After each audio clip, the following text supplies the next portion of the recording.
जय श्री राम विद्यार्थी मित्रों त्रिकोणमितीय प्रतिविधेय आज आगे વધીશું આપણે લાસ્ટ ટાઈમ આપણે જે સૂત્રો શીખ્યા એમાં બે સૂત્રો સૌથી અગત્યના હતા એમાં પહેલું સૂત્ર આવું હતું tan inverse x plus tan inverse y તો શું લખતા હતા આપણે tan inverse x plus y upon 1 minus x into y આ સૂત્ર ક્યારે વપરાય xy less than 1 હોય તો જો xy greater than 1 હોય xy greater than 1 હોય તો અહીંયા pi plus tan inverse x plus y upon 1 minus x into y અહીંયા શું આવશે tan inverse x plus tan inverse y જો x અને y નો ગુણાકાર 1 થી મોટો હોય તો શું લખાશે pi plus tan inverse x plus y upon 1 minus x into y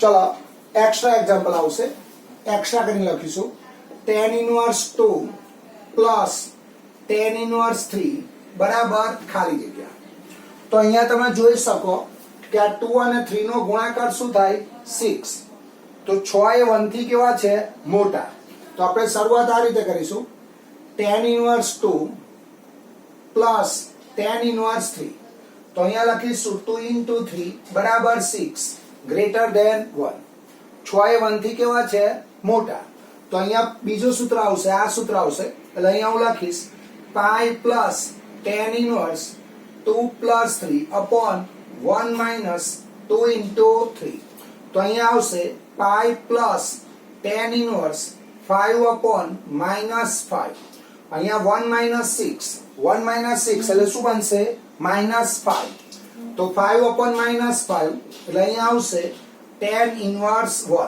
અહીંયા ખરેખર શું થાય અને આ રીતે લખાય જો pi plus tan inverse minus 1 પણ આપણે જો સૂત્ર આવું છે tan inverse minus theta તો શું લખાય minus tan inverse theta એટલે આ માઈનસ શું થશે બહાર આવશે એટલે આ માઈનસ ને આપણે બહાર લઈએ એટલે pi minus tan inverse 1 ચલો tan inverse 1 એટલે શું લખાય pi upon 4 એટલે અહીંયા આવશે pi minus pi upon 4 ચલો આનું સાદુરૂપ આપો તો 4 pi minus pi એટલે 4 pi minus pi upon 4 એટલે જવાબ આવશે 3 pi upon 4 તો આનો જવાબ શું આવશે 3 pi upon 4 ચલો ફરીથી એકવાર જો tan inverse 2 plus tan inverse 3 બરાબર ખાલી જગ્યા અહીંયા x અને y નો ગુણાકાર એ શું છે 6 1 થી કેવો છે મોટો એટલે અહીંયા આવશે tan inverse 2 plus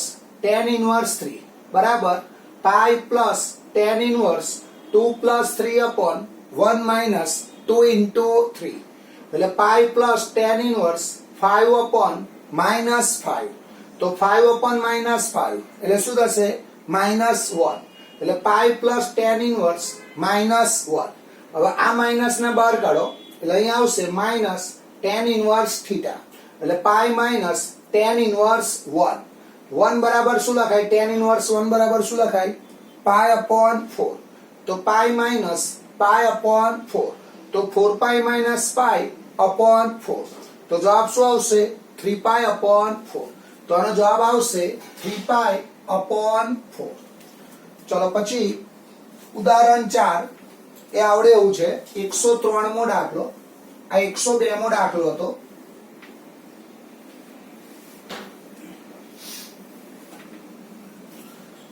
ચલો દાખલા નંબર 103 ઉદાહરણ 4 સાબિત કરો કે tan inverse 1 upon 2 plus tan inverse 2 upon 11 બરાબર tan inverse 3 upon 4 ચલો આ રીતે જ ગણવાનો અહીં અને x કો અને y કો તો x અને y નો જે ગુણાકાર છે એ 1 થી શું થવાનો નાનો થવાનો ચલો હોમવર્ક માં આવશે હવે નવો ટોપિક આવશે થોડોક અહીંયા ટોપિક બદલાશે હવે આ ત્રણ સૂત્રો ખાસ ધ્યાન રાખજો આનું આ છે પણ થોડોક ચેન્જ આવશે हेडिंग આવશે ત્રિકોણમિતીય ત્રિકોણમિતીય પ્રતિવિધયોના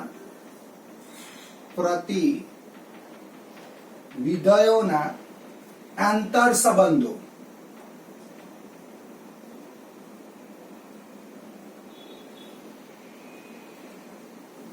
ચલો આમાં પહેલું છે sine inverse x. Sine inverse x આવ સમજો. આપણે અત્યારે આવું તમે યાદ રાખો કે સાઇન ઇનવર્સ અને સાઇન ઇનવર્સ ભૂલી જાઓ. આ વસ્તુ સમજવા માટે છે હો. આનાથી સૂત્રો શું છે સાચા પડે છે. રિયલમાં આ વસ્તુ સાચી છે એવું ના કહેવાય. હવે સાઇન બરાબર શું લખાય? સાબા અપોન કર્ણ. તો આમ તમે કાટકોણ દોરો તો આ કાટકોણ ત્રિકોણમાં આ સામેની બાજુ અને આ કર્ણ થવાનો. સાઇન એટલે શું થાય?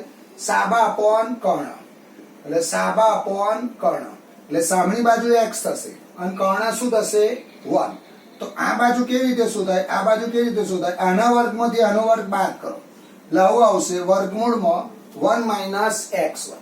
તો આમાં cos લખવું હોય શું લખાય? પાબા અપોન કર્ણ. એટલે તમારે આ રીતે જ લખવાનો cos ઇનવર્સ વર્ગમૂળમાં 1 - x1. બરાબર. અને એના tan માં લખવું હોય શું લખાય? tan ઇનવર્સ સાબા અપોન પાબા એટલે x અપોન વર્ગમૂળમાં 1 - x1. જ્યાં x કઈ હશે? 0 અને 1 ની વચ્ચે હશે. એનું કારણ જુઓ. જો x ની કિંમત 1 થી મોટી હોય, ધારો કે અહીંયા 2 છે તો 2 નો વર્ગ કેટલો થાય? 4. તો 1 - 4 તો પછી આનું અસ્તિત્વ રહે નહીં. એટલે આપણો x કોની વચ્ચે હશે? 0 અને 1 ની વચ્ચે હશે. તો તમારે સાઇન ઇનવર્સ ને કોસ ઇનવર્સ માં લખવું હોય તો આ સૂત્ર વપરાય. સાઇન ઇનવર્સ ને tan ઇનવર્સ માં લખવું હોય તો આ સૂત્ર વપરાય. ધારો કે તમને અહીંયા આવું આપેલું છે સાઇન ઇનવર્સ 3/5. તો આને શું કહેવાય? જોજો સાઇન એટલે શું થાય? સાબા અપોન કર્ણ. તો આ બાજુ કેટલી થશે? 4. તો આને આ રીતે લખાય કોસ ઇનવર્સ પાબા અપોન કર્ણ એટલે 4/5. અને આને tan ઇનવર્સ માં લખવું હોય તો સાબા અપોન પાબા 3/4. તો આ સાઇન ઇનવર્સ નો જે સંબંધ છે, સાઇન ઇનવર્સ ને મેં કોસ ઇનવર્સ માં આ રીતે લખાય, tan ઇનવર્સ માં આ રીતે લખાય. હવે બીજું સૂત્ર આવશે cos inverse. Second formula cos inverse x. cos inverse x. ચલો cos ઇનવર્સ x અહીંયા પણ x મારો 0 અને 1 ની વચ્ચે હશે. હવે સમજવા માટે જુઓ તો cos એટલે શું થાય? પાબા અપોન કર્ણ. એટલે x એના 1 છે. તો આ બાજુ કેવી રીતે શું થાય? આના વર્ગમાંથી આનો વર્ગ બાદ કરવાનો અને એનું વર્ગમૂળ લેવાનું. એટલે વર્ગમૂળમાં 1 - x1. તો આને સાઇન માં આ રીતે લખાય સાઇન ઇનવર્સ વર્ગમૂળમાં 1 - x1. અને tan માં લખવું હોય તો સાબા અપોન પાબા. એટલે અહીંયા આવશે tan ઇનવર્સ વર્ગમૂળમાં 1 - x² અપોન x. ચલો હવે tan ઇનવર્સ આવશે. ત્રીજું સૂત્ર tan inverse x. tan inverse x. તો અહીંયા x તમારો 0 થી કેવો હશે? મોટો. હવે જો tan એટલે શું થાય? સાબા અપોન પાબા. તો આ બાજુ શું થાય? વર્ગમૂળમાં 1 + x1. તો આને સાઇન ઇનવર્સ માં લખવું હોય તો આવું લખાય સાઇન ઇનવર્સ x અપોન વર્ગમૂળમાં 1 + x1. અને કોસ ઇનવર્સ માં લખવું હોય તો આવું લખાય 1 અપોન વર્ગમૂળમાં 1 + x1. આ રીતે લખાશે. તો આ પ્રતિવિધયોના આંતર સંબંધો છે. હવે હું એક દાખલો લઈશ એટલે તમને ખબર પડશે. ઉદાહરણ 10 104મો દાખલો. ઉદાહરણ 10 શું આપેલું છે? જો સાબિત કરો કે sine inverse 3/5 minus sine inverse 8/70 બરાબર cos ઇનવર્સ 84/85. હવે જો મારા જે સૂત્રો છે શેમાં છે? tan માં છે. આપણા જે 4 સૂત્રો છે શેમાં છે? tan ઇનવર્સ માં છે. એટલે આપણે આ સાઇન ઇનવર્સ ને tan ઇનવર્સ માં લખવાનો. ફરી પાછો આ સાઇન ઇનવર્સ ને શેમાં લખવાનો? tan ઇનવર્સ માં. એટલે અહીંયા બેવ tan ઇનવર્સ નો જવાબ આવશે. હવે છેલ્લો જે જવાબ tan ઇનવર્સ માં આવે એ tan ઇનવર્સ ને ફરી શેમાં લાવવાનો? પાછો cos ઇનવર્સ માં લાવવાનો. ખ્યાલ આવ્યો? એટલે આપણે શું કરવું પડે? આ sin 3/5 એટલે આ સૂત્ર વાપરવું પડે. જો આ sin x ને તમારે શેમાં લખવો પડે? tan માં લખવું પડે. જો તો આપણે જો સૂત્ર આવું છે, જો sin ઇનવર્સ x બરાબર tan ઇનવર્સ x upon વર્ગમૂળમાં 1 minus x1. ચલો અહીંયા 3/5 મૂકો તો sin ઇનવર્સ 3/5 બરાબર tan ઇનવર્સ 3/5 છેદમાં વર્ગમૂળમાં 1 minus 3/5 નો વર્ગ. ચલો આનું સાદુરૂપ આપો એટલે અહીંયા આવશે tan ઇનવર્સ 3/5 છેદમાં 5 નો વર્ગ 25 minus 9 એટલે 16 ભાગ્યા 25 એટલે 4/5. અહીંયા જવાબ આવશે tan ઇનવર્સ 3/4. ચલો પછી આનો જવાબ શોધીશું. sin inverse 8/17. તો અહીંયા આગળ 8/17 મૂકો, અહીંયા 8/17 મૂકો તો અહીંયા આવશે tan ઇનવર્સ 8/17 છેદમાં વર્ગમૂળમાં 1 minus 8/17 નો વર્ગ. ચલો આનું સાદુરૂપ આપશો એટલે 8/17 અને અહીંયા 17 ઉડી જશે એટલે આનો જવાબ આવશે tan ઇનવર્સ 8/15. હવે જો હું આની LHS લઉં તો આ sin ઇનવર્સ નો જવાબ શેમાં લખ્યો? tan ઇનવર્સ માં. અને આ sin ઇનવર્સ નો જવાબ શેમાં લખ્યો? tan ઇનવર્સ માં. કેમ આવું કરવાનું? હું આવું કરીશ તો જ અહીં tan ઇનવર્સ આવશે ને તો જ આગળ જતા એને શું મળશે? સૂત્રો. એટલે મેં શું કર્યું? આ sin ઇનવર્સ ને શેમાં લઈ ગયો? sin ઇનવર્સ x ને શેમાં લઈ ગયા? tan ઇનવર્સ માં. અને આ sin ઇનવર્સ ને શેમાં લઈ ગયા? tan ઇનવર્સ માં. એટલે આ બંનેના જવાબ શેમાં આયા? tan ઇનવર્સ માં આયા. અને આ બંનેના જવાબ tan ઇનવર્સ માં આવે તો ફોર્મ્યુલા નંબર 4. તો શરૂઆત હું આવી કરીશ. હવે LHS બરાબર sin ઇનવર્સ. ચલો આનો જવાબ લખીશું tan ઇનવર્સ 3/4. એટલે અહીંયા આવશે tan ઇનવર્સ 3/4 માઈનસ આનો જવાબ આવશે tan ઇનવર્સ 8/15. ચલો આનું સાદુરૂપ આપીએ. આપણે આ જવાબ લાવવાનો છે. જો જવાબ કયો લાવવાનો છે? cos inverse 84/85. હવે આને x કો અને y કો અહીંયા માઈનસ છે તો જ્યારે માઈનસ હોય તો ફોર્મ્યુલા નંબર 4. તો અહીંયા આવશે બરાબર tan ઇનવર્સ કૌંસમાં 3/4 minus 8/15 છેદમાં 1 plus 3/4 8/15. તો અહીંયા આવશે tan ઇનવર્સ કૌંસમાં ચલો 15 તાલી 45 માઈનસ 32 ભાગ્યા 60 વત્તા 24. અહીંયા આવશે tan ઇનવર્સ ચલો 45 માઈનસ 32 એટલે 5 માંથી 2 જાય તો 3. અહીંયા આવશે 13 ભાગ્યા 84. તો અહીંયા શું આવ્યો? tan ઇનવર્સ 13 ભાગ્યા 84. હવે જો તમને અહીંયા આના બરાબર આ સાબિત કરવાનું કહ્યું હોય તો અટકી જવાનું, પણ આગળ પાછું આ tan ઇનવર્સ ને શામાં લઈ જવાનો? cos ઇનવર્સ માં. તો જો આ tan ઇનવર્સ ને cos ઇનવર્સ માં લઈ જવાનું સૂત્ર છે તો આપણે શું લખવું પડે? tan ઇનવર્સ x બરાબર શું થાય? cos ઇનવર્સ 1 વર્ગમૂળમાં 1 plus x1. આ સૂત્ર વાપરીશું. એટલે tan ઇનવર્સ ને cos ઇનવર્સ માં લઈ જવા માટે હું અહીંયા લખું છું, અહીંયાથી આમ જઉં છું તો અહીંયા આવશે cos ઇનવર્સ 1 વર્ગમૂળમાં 1 plus x1. એટલે અહીંયા આવશે 13 ભાગ્યા 84 નો વર્ગ. ચલો આનું સાદુરૂપ આપશો એટલે cos ઇનવર્સ 1/85 ભાગ્યા 84 આવશે. તો આ છેદનો છેદ અંશમાં જશે એટલે cos ઇનવર્સ 84 ભાગ્યા 85 બરાબર RHS. LHS બરાબર RHS. એટલે આને શું કર્યું? આ બે sin ઇનવર્સ ના શામાં ફેરવી દીધા? tan ઇનવર્સ માં. અને એ tan ઇનવર્સ ના શામાં ફેરવ્યા? cos ઇનવર્સ માં. હવે tan ઇનવર્સ નો sin ઇનવર્સ માં જવાબ કયો હોય તો આ સૂત્ર વાપરવું પડે. પછી અહીંયા બે cos ઇનવર્સ આપ્યા હોય તો cos ઇનવર્સ ને sin ઇનવર્સ માં લઈ જવા, cos ઇનવર્સ ને tan ઇનવર્સ માં લઈ જવા, આ સૂત્ર વાપરવું પડે. બરાબર? ટૂંકમાં LHS માં લાવવા શું પડે? tan ઇનવર્સ લાવવા પડે. ચલો ફરીથી એકવાર જો સાબિત કરો કે sin inverse 3/5 minus sin inverse 8/17 બરાબર cos ઇનવર્સ 84/85. ચલો શરૂઆત LHS થી કરીશું. આ બંનેના જવાબ tan ઇન્વર્સ માં લખ્યા. કયા સૂત્રથી?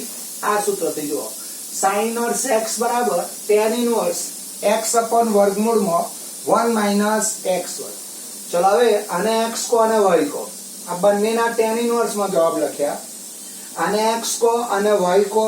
Formula number 4. તો tan ઇન્વર્સ 13 ભાગ્યા 84. પછી આ tan ઇન્વર્સ ને શેમાં લઈ ગયા? cos ઇન્વર્સ માં. તો cos ઇન્વર્સ 1 upon વર્ગમૂળમાં 1 plus 13 ભાગ્યા 84 નો વર્ગ. આનું સાદુરૂપ આપશો એટલે જવાબ આવશે cos ઇન્વર્સ 84 ભાગ્યા 85. ચલો પછી ઉદાહરણ 11 હોમવર્કમાં આવશે. હું તમને હિન્ટ આપી દઉં. દાખલા નંબર 105 ઉદાહરણ 11. જોમાં આવું છે, સાબિત કરો કે sin ઇન્વર્સ 12 ભાગ્યા 13 plus cos inverse 4/5 plus tan inverse 63 ભાગ્યા 16 બરાબર પાઈ. હવે આમાં શું કરવું પડે? જો આ sin ઇન્વર્સ ને શેમાં લાવવા પડે? tan inverse. એટલે તમારે આ sin ઇન્વર્સ ને શેમાં લાવવાના? અહીંયા આગળ tan ઇન્વર્સ માં લાવવાના. પછી આ cos ઇન્વર્સ ને શેમાં લાવવાના? જો આ cos ઇન્વર્સ ને શેમાં લાવવાના? tan ઇન્વર્સ માં. એટલે આ ત્રણેય tan ઇન્વર્સ થઈ જશે. પછી આગળનો દાખલો થઈ ગયો. આગળ આપણે જે tan ઇન્વર્સ ના દાખલા કરતા હતા એ પ્રમાણે તમારે આનો જવાબ શું લાવવાનો? પાઈ લાવવાનો. ચલો હોમવર્ક માં આવશે. પછી આવશે 106 મો દાખલો, સ્વાધ્યાય 2 નો દાખલા નંબર 3. 106 સ્વાધ્યાય 2 નો ત્રીજો એક્ઝામ્પલ. સાબિત કરો કે 2 sin ઇન્વર્સ 3/5 બરાબર tan ઇન્વર્સ 24 ભાગ્યા 7. મારે શું સાબિત કરવાનો? 2 sin ઇન્વર્સ 3/5 બરાબર tan ઇન્વર્સ 24 ભાગ્યા 7. હવે તમારે શું કરવું પડે? જો શરૂઆત LHS થી કરવી પડે. તો LHS બરાબર 2 sin ઇન્વર્સ 3/5. હવે આ sin ઇન્વર્સ ને શેમાં લાવવાના? tan ઇન્વર્સ માં. તો અહીંયા સૂત્ર આપણે આવું આવશે 2 tan ઇન્વર્સ 3/5 છેદમાં વર્ગમૂળમાં 1 minus 3/5 નો વર્ગ. એટલે અહીંયા આવશે 2 tan ઇન્વર્સ 3/4. હવે 2 tan ઇન્વર્સ 3/4 એટલે આવું લખાય tan inverse 3/4 plus tan inverse 3/4. હવે x અને y નો ગુણાકાર કરો તો 1 થી કેવો થાય? 1 થી કેવો થશે? 9 ભાગ્યા 16 થશે. તો ફોર્મ્યુલા નંબર 1 અહીંયાથી ઉપર જઈશું બરાબર tan ઇન્વર્સ 3/4 પ્લસ 3/4 છેદમાં 1 minus 3/4 3/4. અહીંયા લખીશું 3/4 into 3/4 9 ભાગ્યા 16 લેસ ધેન 1. એટલે અહીંયા આવશે tan ઇન્વર્સ. ચલો લસાલો એટલે 12 + 12 ભાગ્યા 16 minus 9. એટલે અહીંયા આવશે tan ઇન્વર્સ 24 ભાગ્યા 7 બરાબર RHS. બરાબર RHS. LHS બરાબર RHS. ચલો ફરીથી એકવાર જો શું આપેલું છે. જો સાબિત કરો કે 2 sin ઇન્વર્સ 3/5 બરાબર tan ઇન્વર્સ 24 ભાગ્યા 7. ચલો શરૂઆત હું આની LHS થી કરું. LHS બરાબર 2 sin ઇન્વર્સ 3/5. હવે આને હું શેમાં લખીશ? tan ઇન્વર્સ માં લખીશ. એટલે sin ઇન્વર્સ 3/5 એનો જવાબ tan ઇન્વર્સ માં શું થશે? 3/4. હવે 2 tan ઇન્વર્સ 3/4 તો શું લખાય? tan inverse 3/4 plus tan inverse 3/4. અને x કો અને y કો. તો tan inverse x plus y upon 1